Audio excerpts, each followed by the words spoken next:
బాబా ఆంధ్రప్రదేశ్లో ప్రభుత్వం మారి 60 రోజులు దగ్గర 60 రోజులు అవుతుంది. ఏంది ఎలా ఉందంటారు ఈ కొత్త ప్రభుత్వం? ఎలా ఉందో బ్రహ్మాండంగా ఉంది ఇప్పుడు ప్రభుత్వం. అందరూ సుఖశాంతులతో వదులుతున్నారు. అందరూ సంతోషంగా ఉన్నారు ప్రభుత్వం మారేతలికి. ఏ సంతోషంగా ఎవరు లేరు, ఒక్క తెలుగుదేశం పార్టీ కార్యకర్తలు తప్పితే అనే మాట వినపడుతుందిగా. ఎందుకు లేరంటే వాళ్ళేంది వీళ్ళేంది అందరూ ప్రజలు మొత్తం ఉన్నారు సంతోషంగానే. వాడేదో వాడికి దడిసి వాళ్ళ మనుషులు కూడా ఆయాల వాడికి దడిసి బయటికి మాట్లాడలేకపోయారు. కానీ ఇవాళ ప్రతి ఒక్కరు వాళ్ళు కూడా వచ్చి మాట్లాడుతున్నారు. ప్రభుత్వం బ్రహ్మాండంగా ఉంది ఇవాళ.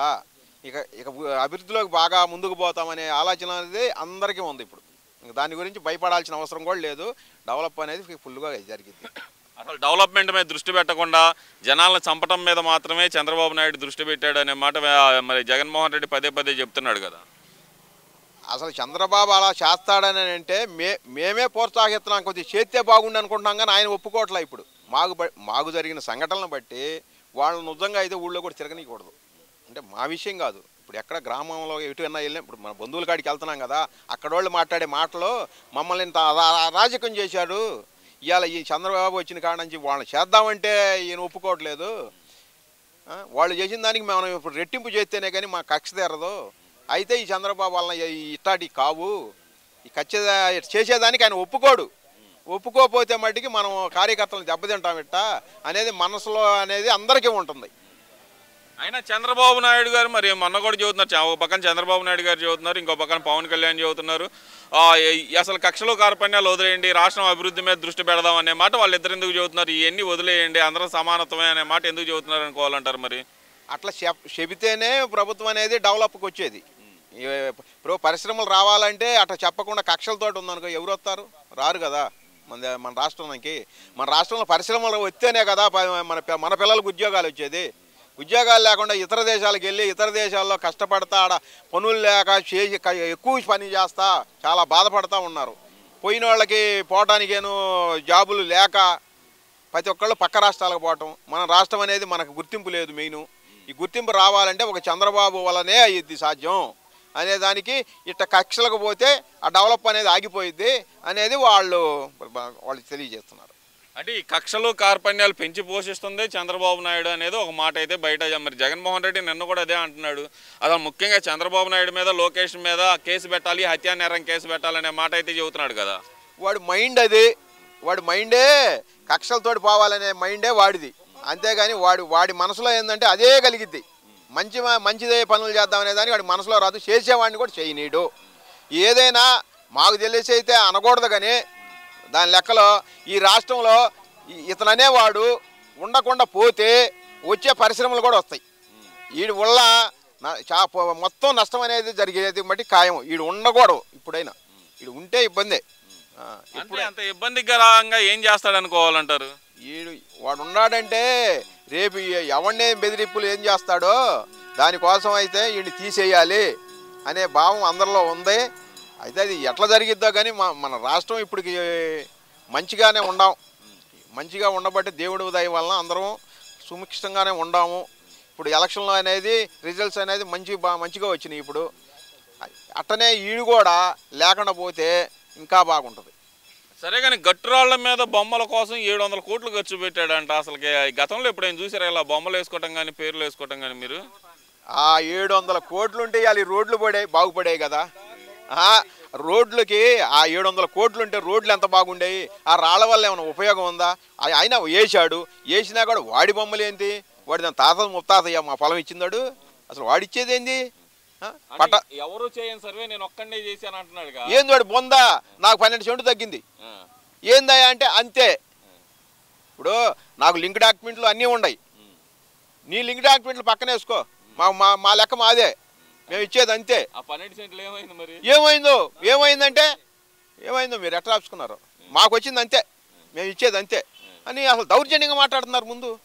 ఇప్పుడు పోయింది పొలం పోయి నష్టపోయినోండి నేనా వాళ్ళ? అంటే ఇక్కడ ముఖ్యంగా మరి ఆ సర్వే కానీ లేదంటే కనుక ల్యాండ్ టైటిలింగ్ యాక్ట్ కానీ ఇలాంటివి అసలు ఎలా చూడాలంటారు? దానివల్ల జగన్మోహన్ రెడ్డి గట్టి దెబ్బ తగిలింది అనుకోవాలంటారా? బాగా తగిలింది. ఇదే అసలు తగిలిందే అది. వాడి ఈఎంలు స్టాపింగ్లు అయ్యని ఇయ్యని వాళ్ళు మాట్లాడుతున్నాడు, కానీ వైసీపీ వాళ్ళకి కూడా భయం పట్టుకుంది అక్కడే. మొత్తం సాలిడ్గా వాళ్ళు కూడా కొట్టబట్టే ఇంత మెజార్టీ వచ్చింది. ఇక వాడు ఈ జీవితంలో వాడిని నమ్మరు అసలు, వాడికి లేదు. ఈ దెబ్బ ఎమ్మెల్యే కూడా గెలవడు, ఇక మొన్నే గెలవకూడదు, ఎట్టో గెలిచాడు కాబట్టి ఈ దెబ్బ ఎమ్మెల్యే కూడా లేదు వాడికి. ఇదంతా ఒకైతే కనుక వైఎస్ వివేక గారి కూతురు సునీత గారు వచ్చేతలకి హోమ్ మినిస్టర్ అనిత గారిని కలిశారు. చంద్రబాబు నాయుడు గారికి కూడా మెమరాండం సమర్పిస్తామంటున్నారు. మరి గడిచిన 5 సంవత్సరాల్లో ఇలాంటి కలయికలు అసలు ముఖ్యమంత్రిని కలవటానికి కూడా అపాయింట్మెంట్ సొంత చెల్లికి కూడా ఎందుకు దొరకలేదనుకోవాలంటారు? వాడు చెల్లెలే చంపిద్దని భయం వాడికి. వాడు చేసింది ఆ పని కాబట్టి వాళ్ళ బాబాయిని చంపేశాడు. చెల్లెలు పోతే చెల్లెలు ఏ రూపంగా చంపిద్దో, ఏ రూపంగా ఇంకా ప్రజలు వచ్చి ఎట్లా చంపుతారో అనే భావం తప్పితే వాడికి జనంలో కలిసి చేద్దామనేది భావం అనేదే లేదు. వాడికి భయం అనేది ఉంది. ఇప్పుడు కూడా వాడు అసలు పనికిరాడు.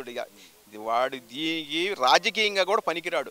వాడికి ఒక ఏంటంటే, ఇప్పుడు సినిమాలో మామూలుగా విలన్ ఉంటాడు కదా, ఆ విలను మామూలుగా రౌడీలు పెట్టుకొని ఎట చేస్తాడో ఆ టైపుగా చేసుకుంటా వచ్చాడు తప్పితే రాజ్యాంగంగా ఇది ఒక పదవిగా చేసింది మటుకే లేదు. వాడు అంత రాజ్యాంగబద్ధంగానే చేశాను నేను, చంద్రబాబు వచ్చిన తర్వాత అరాచకాలు పెరిగిపోయినాయి అనే మాట చెబుతున్నాడుగా. మరి అరాచకాలు అసలు ఎక్కడ పెరిగినాయి, ఏడుండయి? వాడు సృష్టించుకుంటున్నాడు. ఇప్పుడు వాడు సృష్టించుకుంటున్నాడు.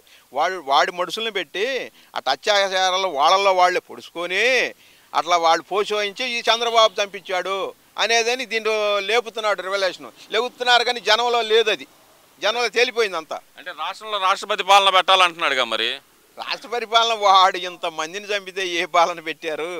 అసలు ఈయన ఏం చేశాడని అవును వాళ్ళు చెప్పారు కదా, మీరు ఇవ్వండి దాని ఇప్పుడు చంపినట్టు మీరు డీటెయిల్ ఇస్తే నేను అరెస్ట్ చేపిస్తాను అన్నాడుగా, మరి ఇవ్వచ్చుగా అప్పుడు.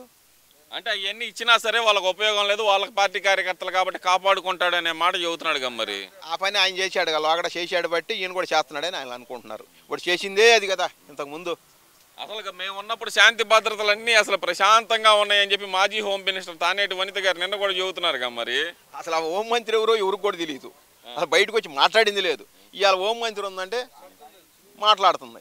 ఇక అన్ని శాఖలు సజ్జలు చేశాడు తప్పితే హోంమంత్రి ఎవడా, వ్యవసాయ మంత్రి ఎవడా, ప్రధానమంత్రి ముఖ్యమంత్రి ఎవడా, ముఖ్యమంత్రి కూడా ఎవడు వాడేం మాట్లాడింది లేదు. సజ్జలే అన్ని కూడా ముఖ్యమంత్రిది కూడా. మరి గడిచిన 5 సంవత్సరాల్లో ఒక్కసారి కూడా ప్రెస్ ముందులకు రాని జగన్మోహన్ రెడ్డి ఇప్పుడు పదే ప్రెస్ ముందులకు ఎందుకు వస్తున్నాడు అనుకోవాలంటారు?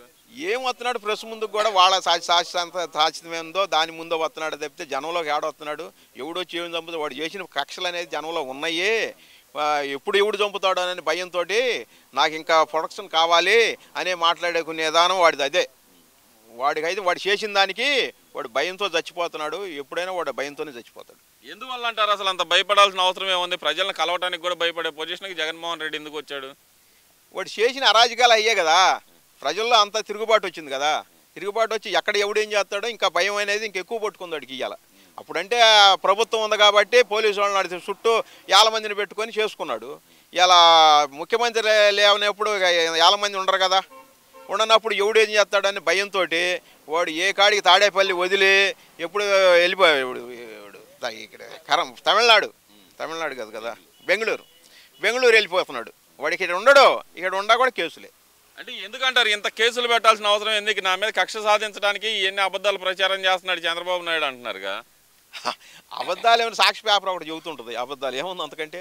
ఆ సాక్షి పేపరే అబద్ధాలు చెబుతుంది మనకి. ఏ పేపర్ కూడా చెప్పిద్దా? ఎవరేమన్నా ప్రజల్లో ఏదో తిరుగుబాటు ఉందా? ఎక్కడ? కనీసం వైసీపీ వాళ్ళు కూడా వాడిని ఈడి వెళ్ళిపోతున్నారు అందరూ. ఇలా ఇప్పుడు లోకడ మాజీ ఎమ్మెల్యేలు మంత్రులు ఉన్నారు కదా, వాళ్ళే ఈడికి రాజకీయానికి పనికిరాడు, ఈడి అమ్మను వస్తే మనకు కూడా ఉంటుంది అనే భయంతో అందరూ వెళ్ళిపోతున్నారు. ఇంకా అంతేగాని వాడు అసలు దేనికి పనికిరాడు ఎదవ. సరే, ఇదంతా ఒక ఎత్తు అయితే కనుక నోరేసుకొని పడిపోయే దువ్వాడ శ్రీనివాస్ ఏందంటారు? ఆయన గొడవ ఏందంటారు? అక్కడ సొంత కూతుర్ని కూడా ఇంట్లోకి రానియకుండా ఆయన చేస్తున్న అరాచకం ఏంది? వాడికి అంటే మనం అనకూడదులే కానీ అవన్నీ అదేదో 2 ఫ్యామిలీలు అంట, 2 ఫ్యామిలీలు పెట్టుకొని రాకుండా ఉండారంటే వాళ్ళ వదిలేసి ఇట్లాంటి ఇవన్నీ చేసినాడు. భయమే కదా, వచ్చి ఏ దేవుడు ఏం చేస్తాడో ఏందని వాడికి ఆ భయమే పట్టుకుంది అందరికీ. ఏదేమి ఉండవా టోటల్గా మొత్తం ఇక పార్టీ అనేది మన కూడా సాగదు. ఎందుకని అంటారు? అంత సాగకుండా పోవడానికి ఏం చేశాడంటారు జగన్మోహన్ రెడ్డి? అసలు రాజకీయం అనేది వాడికి తెలీదు. వాడు రాజకీయం తెలీదు. వాడు ఒక గోండా.